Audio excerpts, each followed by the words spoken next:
ट्रेनिंगच्या पिरियडमध्ये तुम्हाला त्या पायरेट्सचा कधी तुम्हाला इन केस जर सामना करायला लागला, कधी कुठली सिच्युएशन ही आपण पण नाही सांगू शकत.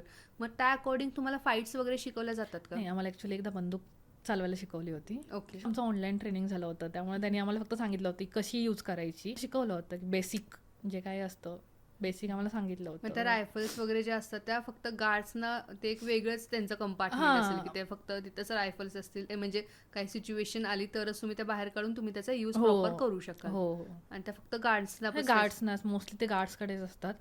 ओके. मग कुठल्या कुठल्या अशा काळजी आहे की जी कंपनी घेते किंवा ती तुम्हाला प्रोव्हाइड करते? जसं की आता गार्ड्स असतात, गार्ड्स प्रोव्हाइड करते आम्हाला. साधारणतः किती असतात ते गार्ड्स? 2-3 असतात गार्ड्स.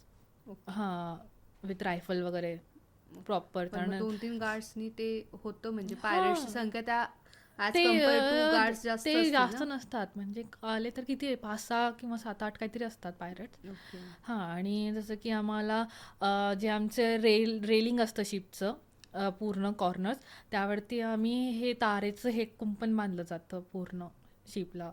किंवा त्यानंतर मोठमोठ्या आमचे जे वॉटर पाईप्स आहेत त्या सोडल्या जातात, की बाबा ते वरती येऊ नयेत, म्हणजे काहीतरी टाकून वगैरे कशाचा आधार घेऊन वरती येऊ नयेत, म्हणून त्या त्या ठिकाणी मोठमोठ्या पाण्याचं हे सोडलं जातं, पाईप सोडल्या जातात. कारण जसं की तू म्हणलीस की एका शिपवरती साधारणतः 24 ते 25 लोकं असतात ॲट अ टाईम. पण त्या अकॉर्डिंग शिप ही मोठी असते. कधी कुठला पर्सन येईल किंवा जसं तुम्ही पायरेट एरियामध्ये जर घुसत असाल, तर कधी कुठला पर्सन येईल हे तुम्ही हो, पण सांगू शकत शकत नाही. नाही. कारण शिपच एवढी मोठी हो असणार आहे हो तुमची.